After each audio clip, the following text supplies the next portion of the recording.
നമസ്കാരം.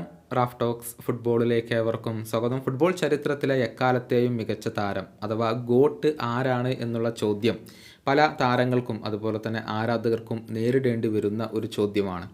ലയണൽ മെസ്സിയെ ഗോട്ടായിക്കൊണ്ട് പരിഗണിക്കുന്നവർ നിരവധിയാണ്. അതുപോലെ തന്നെ ക്രിസ്ത്യാനോ റൊണാൾഡോയെ ഫുട്ബോൾ ചരിത്രത്തിലെ എക്കാലത്തെയും മികച്ച താരമായിക്കൊണ്ട് പരിഗണിക്കുന്നവർ ഏറെയുണ്ട്. ഇതിനൊക്കെ പുറമെ പെലെ അതുപോലെ തന്നെ മറഡോണ എന്നിവരെയും ഈ ഒരു സ്ഥാനത്ത് പരിഗണിക്കുന്നവർ നിരവധിയാണ്. ഓരോ വ്യക്തിയെ സംബന്ധിച്ചിടത്തോളം ഇക്കാര്യത്തിൽ വ്യത്യസ്തങ്ങളായ അഭിപ്രായങ്ങളായിരിക്കും ഉണ്ടാവുക. പ്രമുഖ ഫുട്ബോൾ മാധ്യമമായ ഗോളിന് കഴിഞ്ഞ ദിവസം മാഞ്ചസ്റ്റർ സിറ്റിയുടെ സൂപ്പർ താരമായ റോഡ്രി ഒരു ബൈറ്റ് നൽകിയിരുന്നു. ഫുട്ബോൾ ചരിത്രത്തിലെ എക്കാലത്തെയും മികച്ച താരം ആരാണ് എന്ന് അദ്ദേഹത്തോട് ചോദിക്കപ്പെട്ടു. അദ്ദേഹത്തിൻ്റെ മറുപടി ഫുട്ബോൾ ആരാധകരെ സംബന്ധിച്ചിടത്തോളം ഒരൽപ്പം വിചിത്രം ഉണ്ടാക്കുന്ന കാര്യമായിരിക്കും. തൻ്റെ സഹതാരമായ കെവിൻ ഡിബ്രൂയിനയുടെ പേരാണ് ഇപ്പോൾ റോഡ്രി പറഞ്ഞിട്ടുള്ളത്.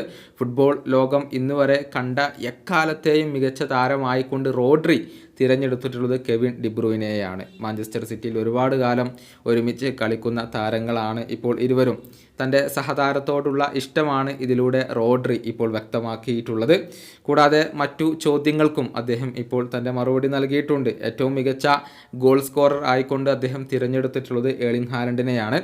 അതേസമയം ഏറ്റവും അണ്ടർറേറ്റഡ് ആയ താരമായിക്കൊണ്ട് അദ്ദേഹം തിരഞ്ഞെടുത്തിട്ടുള്ളത് ഇൽക്കൈ ഗുണ്ടോഗനെയാണ്. വേഗതയുടെ കാര്യത്തിൽ മറ്റൊരു മാഞ്ചസ്റ്റർ സിറ്റി സൂപ്പർ താരമായ ജെറമി ഡോക്കുവിനെയാണ് അദ്ദേഹം പറഞ്ഞിട്ടുള്ളത്. ഏറ്റവും ഭീതിപ്പെടുത്തുന്ന താരമായിക്കൊണ്ട് അദ്ദേഹം ഒരിക്കൽ കൂടി ഏർലിംഗ് ഹാലൻഡിനെ തിരഞ്ഞെടുത്തു.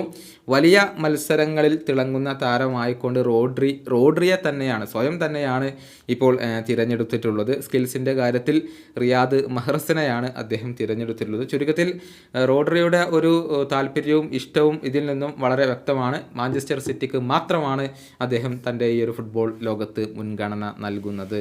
ഈ വീഡിയോയുടെ അവസാനിപ്പിക്കുന്നു. കാണാം.